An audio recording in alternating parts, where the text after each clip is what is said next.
Et bien voilà, enfin cette fin de saison éprouvante, mauvaise, dégueulasse. On finit 8e, on est à notre place, au vu de la saison. On est à notre place, on ne mérite pas mieux. Quand tu n'es pas capable de gagner contre Metz à domicile, contre Monaco en supériorité numérique, avec le mental de te dire il reste 2 matchs et de ne pas aller accrocher au moins un match nul ou une victoire là-bas à Reims, tu es à ta place. Salutations à toutes et à tous, Steve, supporter of Marseille. J'espère que vous allez bien malgré cette saison calamiteuse de l'Olympique de Marseille. Si tu es nouveau sur ma chaîne, l'ensemble de mes abonnés, moi-même te souhaitons la bienvenue. Ici, on parle foot. On va débriefer, analyser ensemble ce match. Le Havre, Olympique de Marseille, 34e et dernière journée de Ligue 1 Uber Eats, victoire 2-1 de l'OM là-bas au Havre. Allez, c'est parti. Tout d'abord, on félicite les supporters, les 1000 supporters marseillais qui ont fait le déplacement là-bas en Normandie pour aller soutenir notre équipe malgré que c'était très très mal engagé. Il fallait compter sur des défaites de Lyon et de Lens. Lyon a gagné, Lens a fait match nul, c'est pas suffisant. Un match nul, tu vois, contre Reims nous aurait permis d'être au moins 7e, mais bon, on n'est plus à ça près, d'accord. Donc comme je t'ai dit, on est à notre place. Et donc voilà, félicitations aux supporters qui toute la saison, ont fait des déplacements partout en France et en Europe pour soutenir ces joueurs-là, pour soutenir cet effectif. Alors, eux, ils se font un déplacement pour soutenir le blason OM, on est d'accord. Mais ces joueurs-là, vous ne méritez pas, ces supporters, vous ne méritez pas de jouer pour ce club-là, qui est historique en France, qui pour certains sera le meilleur club de votre carrière. Pour d'autres, vous avez joué dans des très grands clubs, vous avez fait votre job. Je pense à Veretout, je pense à Aubameyang, je pense à Mbemba. Par contre, les Kondogbia, les Sarr, les Ndiaye, les Klose, enfin on en parlera, je ferai une vidéo bilan sur la saison, mais tout ça, il faut que ça dégage. La dernière composition de Jean-Louis Gasset, la dernière composition de sa carrière, puisqu'il prend donc sa retraite, c'était un 4-4-2, Pau Lopez dans les buts. Pau Lopez qui a fait un très beau match, qui a été décisif, qui a fait 2 beaux arrêts décisifs, des belles manchettes, un bout portant, dont une contre André Ayou, face à André Ayou. Le but qu'il prend sur un penalty, c'est historique. Il y a eu un but refusé pour hors-jeu. D'ailleurs, petite parenthèse, le speaker du Havre qui a prononcé 11 fois le nom du buteur, plus but refusé. Donc, faut lever un peu le pied avec ça, faut doser un peu parce que c'est lourd. Et en plus, beaucoup de speakers reprennent le speaker du Napoli, cette fameuse vidéo du speaker de Napoli qui criait le nom plusieurs fois du buteur à Naples et qui à la fin le dit, mais en hachant, vraiment en donnant les syllabes, et tout le monde reprend. Je trouve ça ridicule, quoi. Enfin, faites un peu à votre sauce, quoi. Arrêtez de pomper sur les autres, quoi. Bon, la parenthèse fermée. Donc, Ulysse Garcia, le Suisse, à gauche. Murillo, le Panaméen, à droite. Murillo, très bon match, très bonne saison et d'ailleurs buteur. Dans l'axe Balerdi, Mbemba, encore un très gros match de la défense, notamment de Balerdi qui a encore été au four au moulin, qui s'est projeté vers l'avant. Balerdi, franchement, très gros match, même si c'est que le Havre, mais c'est dans les intentions, dans l'intensité, dans l'impact que lui a donné par rapport à beaucoup d'autres. Il ne s'est pas économisé. Au milieu de terrain, Veretout, Gaï, dégage-moi de là, dégage de ce club. Tu t'as donné que des ballons dégueulasses, tu as fait un peu mieux que contre Reims, mais c'était difficile de faire pire. Tu es vraiment un joueur qui m'a dégoûté, tu m'as écœuré de par tes prestations. Allez, casse-toi en Espagne, je ne sais pas où tu as signé, à Séville ou à Villarreal, je ne veux même pas le savoir. Nique-toi de là. Gaïa remplacé par Kondogbia. Ensuite, on a eu les joueurs offensifs, donc offensifs. Oui, Klose était sur le couloir droit et un peu dans l'axe. Luis Enrique trop discret, son match trop discret de Luis Enrique à gauche et devant Mumbagna, Aubameyang. Bon, la première mi-temps, on va pas parler, comme on dit, on va pas parler chinois, on va pas bégayer. C'était vraiment une première mi-temps nul. On aurait dit que c'était un match amical, match de préparation d'avant-saison, pas d'engagement, pas de contact, on cherche pas à se projeter, c'était nul. Voilà. Première mi-temps, il n'y a rien à dire. 10 tirs, 5 cadrés, mais 5 ou 3 cadrés, mais bon, c'était nul. Franchement, c'était 0. Et en deuxième mi-temps, bon, il y a eu des changements. Donc, Iliman Ndiaye, le fameux technicien qui fait des jongles, à la gare Saint-Charles, est rentré à la place de Mumbagna. Mumbagna, on va en parler vite fait. C'est un joueur qui se bat, qui économise pas ses efforts, mais techniquement, c'est vraiment trop faible. C'est peut-être suffisant pour la D1 norvégienne, mais pour la Ligue 1 française, c'est le Darcheville de Wish, quoi. Mumbagna, vraiment, même ce joueur, pour le garder en deuxième, troisième attaquant, joueur de complément, quoi, vraiment, histoire de dire, on te fait rentrer pour apporter un peu d'impact, mais même l'impact, quoi, c'est très limite, Donc Ndiaye qui a remplacé Mumbagna, Ndiaye qui doit donner un bon ballon en profondeur à Aubameyang qui tarde à lui donner, encore une fois, donc c'est tout ce qu'il a fait, en fait, Ndiaye. C'est tout ce qu'il a fait du match, c'est de donner un ballon hors jeu, quoi. Il y a eu d'autres changements, Veretout, Kondogbia, donc remplacé Gaï,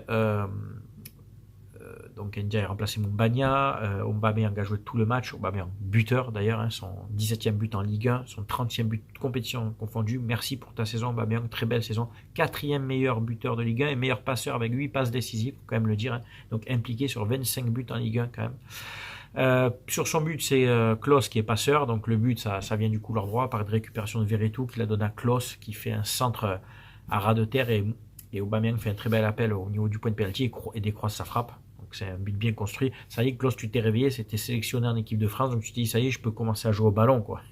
Tu choisis tes matchs, toi. Tu choisis tes périodes dans la saison, quoi, espèce d'escroc. Allez, toi aussi, je te garde pas, quitte ce club. Les autres changements, il y a un jeune qui est rentré, Sidi Ali, je connais pas trop.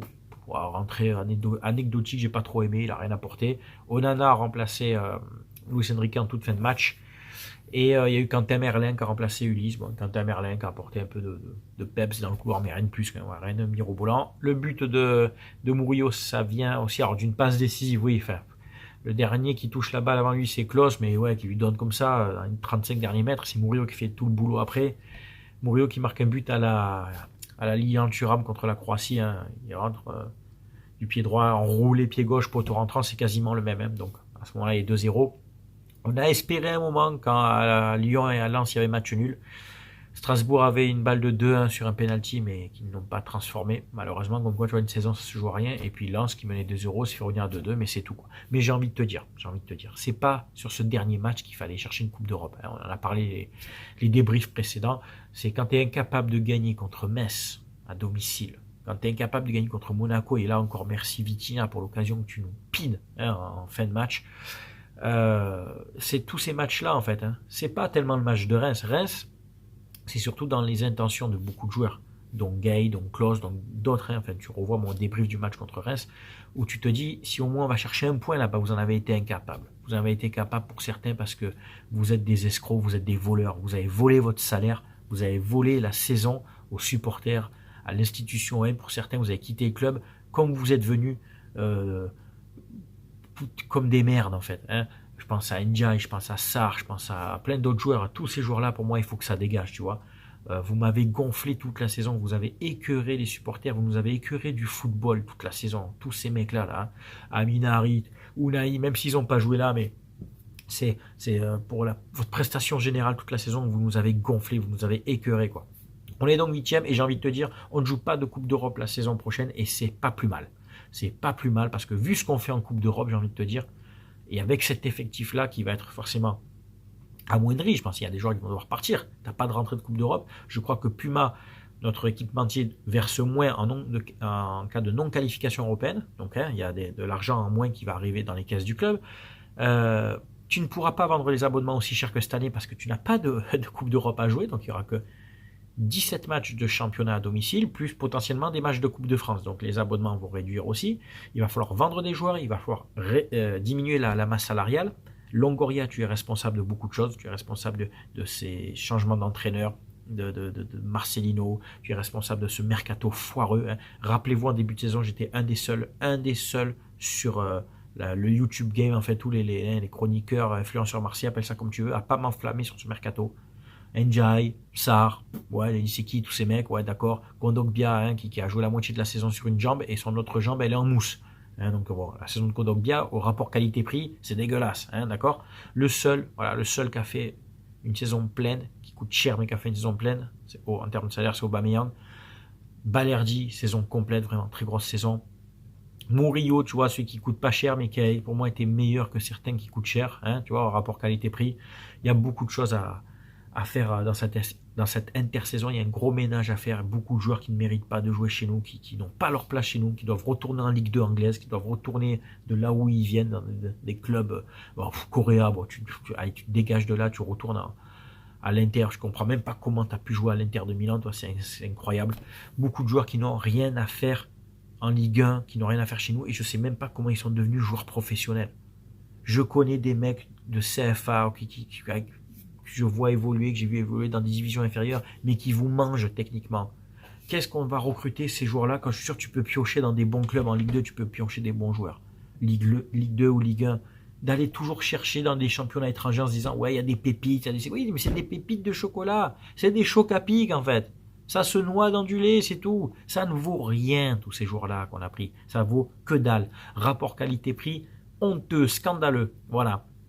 Donc, on finit donc 8e avec 50 points, 34 matchs. Ça fait une moyenne de 1,5 point par match. 34 multiplié par 1,5, ça fait 51, tu vois. Bon, on est à 1,5 point par match. C'est scandaleux. Sur une saison, c'est lamentable. Ne venez pas me parler de ce parcours d'Europa League qui nous apporte rien par une demi-finale. Ouais, un peu d'émotion, toujours des émotions, ouais, super.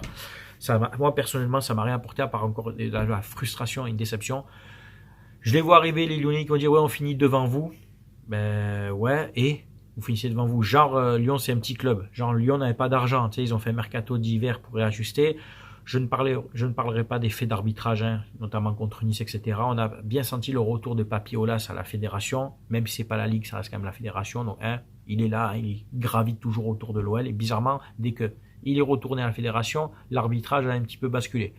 Ils méritent quand même leur place par rapport aussi à leur parcours, leur victoire, tout ce que tu veux. Ils sont 7e, ouais, c'est ça, ils sont 7e, c'est bien. 6e, c'est ça, c'est 6e, ils ont une finale de Coupe de France à jouer. Je leur souhaite pas de la gagner non plus, je te dis la vérité, j'en ai rien à foutre. De toute façon, qu'ils la gagnent ou pas, qu'est-ce que ça change pour nous, hein. Notre saison à nous, il faut voir nous ce qu'on a fait nous, elle est foirée. Voilà. Trop de matchs, on a foiré. À domicile, tu finis deuxième meilleure équipe devant même Paris à domicile, c'est très bien. Tu finis 15e à l'extérieur, c'est scandaleux, c'est honteux, c'est honteux. Et c'est pas un problème de Marcelino, c'est pas un problème de Gattuso, c'est pas un problème de Gasset, c'est un problème de vous les joueurs qui êtes nuls. Vous êtes nuls à chier. Longoria, tu es responsable. Les joueurs, vous êtes responsables. Voilà, vous êtes des voleurs. C'est simple, le mot est simple, vous êtes des voleurs. Vous avez volé votre salaire à l'Olympique de Marseille. Voilà.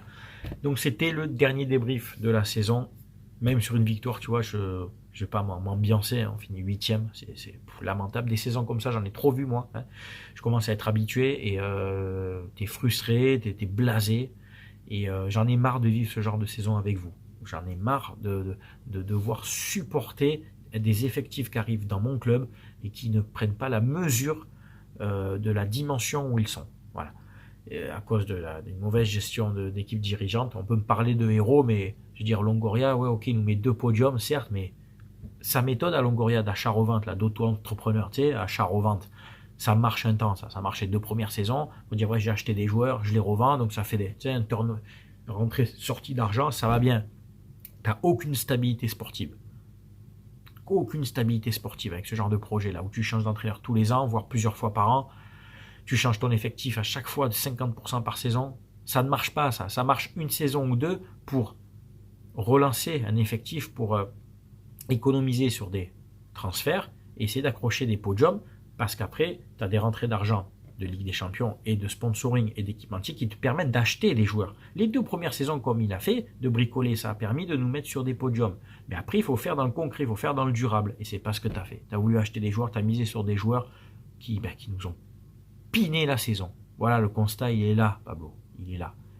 Au lieu de conserver des bons joueurs comme Under, comme Guendouzi, comme Payet, tu aurais pu te démerder d'associer Sanchez et Aubameyang au lieu de mettre 32 millions sur Vitinha, 8 millions sur Umbagna, ça fait 40 millions d'euros les deux. Je pense que 40 millions d'euros, tu as largement assez pour payer des salaires à Guendouzi, à Payet, à Under et à Sanchez et Aubameyang. Hein, d'accord. Donc, comment on ne sait pas venir me parler de masse salariale quand tu mets 40 millions sur un budget mercato sur 2 joueurs qui sont nuls. Il faut le dire, Umbagna, je l'aime bien, mais il est nul aussi. Voilà, le constat, il est là. Il n'y a pas besoin d'être comptable ou quoi pour le comprendre, ça. Voilà. Écoutez, c'est tout pour ce débrief. Je crois qu'il n'y a rien à dire de plus sur ce match cette saison. Je ferai une vidéo bilan saison. C'est bien entendu à vous de commenter, de donner votre avis, que tu sois supporter de l'OM, du Havre ou d'une autre équipe. Tu sais qu'on respecte bien entendu les avis de chacun. N'oubliez pas que vous pouvez toujours adhérer à la chaîne au niveau ultra, donc à 3,99 €, ce qui te donne droit donc à des petits emojis à côté de ton blaze sur YouTube, des vidéos exclusives pour vous.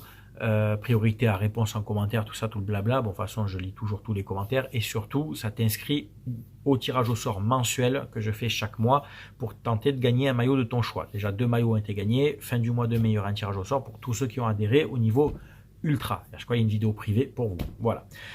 C'est tout pour cette vidéo. J'espère qu'elle t'a plu. C'était Steve, supporter of Marseille. Portez-vous bien. À très bientôt. Ciao, ciao tout le monde.